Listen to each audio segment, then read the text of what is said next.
भाऊ आहे त्याने हात वर करा, माय मावल्यानो. ज्यांना भाऊ आहे तिकडे यांचं लक्षात नाही, त्यांच्या कुठाने चालू आहे वाटतं तिकडे काहीतरी. असो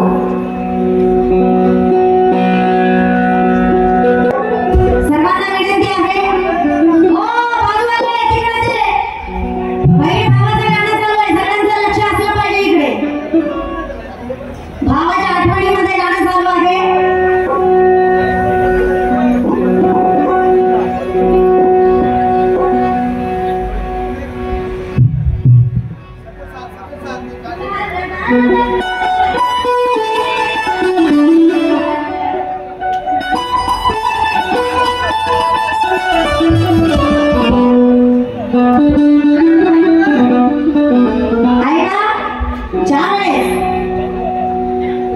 एका बहिणीचे आई वडील भाऊ जे काही असतात, तिच्या आई वडील वाचतात आणि तिला फार मोठी अपेक्षा फक्त आपल्या भावाकडे असते, बरोबर की नाही? आणि ती बहीण आपल्या भावाला काय म्हणते,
राजा येईल मला